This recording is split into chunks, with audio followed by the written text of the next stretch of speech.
एक बार भगवान बुद्ध जेतवन विहार में रह रहे थे। भिक्षु चक्षुपाल भगवान से मिलने के लिए आए थे। उनके आगमन के साथ उनकी दिनचर्या, व्यवहार और गुणों की चर्चा भी हुई। भिक्षु चक्षुपाल अंधे थे।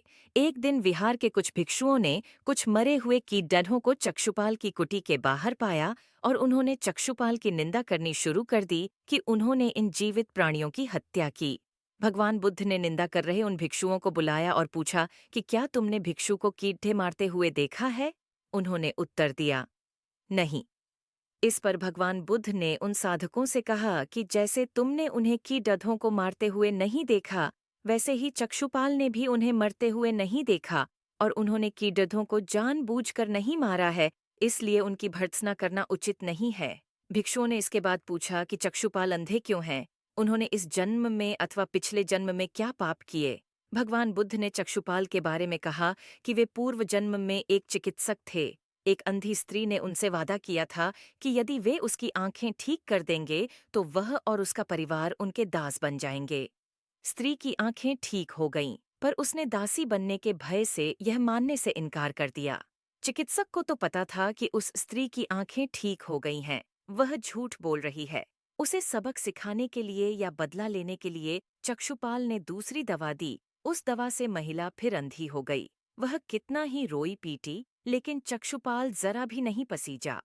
इस पाप के फलस्वरूप अगले जन्म में चिकित्सक को अंधा बनना पड़ रहा। एक बार भगवान बुद्ध अपने अनुयायियों के साथ किसी गांव में उपदेश देने जा रहे थे। उस गांव से पूर्व ही मार्ग में उन लोगों को जगह जगह बहुत सारे गड्ढे खुदे हुए मिले। बुद्ध के एक शिष्य ने उन गड्ढों को देखकर जिज्ञासा प्रकट की, आखिर इस तरह गड्ढे का खुदे होने का तात्पर्य क्या है? बुद्ध बोले, पानी की तलाश में किसी व्यक्ति ने इतने गड्ढे खोदे हैं।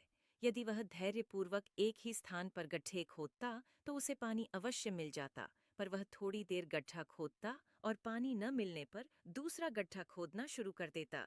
व्यक्ति को परिश्रम करने के साथ धैर्य भी रखना चाहिए। एक बार भगवान बुद्ध भिक्षा के लिए एक किसान के यहाँ पहुंचे।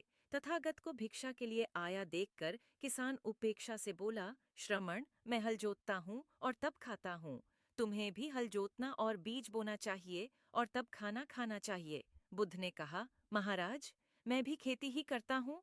इस पर किसान को जिज्ञासा हुई और वह बोला, मैं न तो तुम्हारे पास हल देखता हूँ, न बैल और न ही खेती का स्थल। तब आप कैसे कहते हैं कि आप भी खेती ही करते हो? आप कृपया अपनी खेती के संबंध में समझाइए। बुद्ध ने कहा, महाराज, मैं भी खेती ही करता हूँ। इस पर किसान को जिज्ञासा हुई। अगर ये कहानी अच्छी लगी हो तो हमारे चैनल को सब्सक्राइब करो और वीडियो को लाइक, कमेंट, शेयर जरूर करना मत भूलो। हम मिलते हैं कल की नई कहानी में।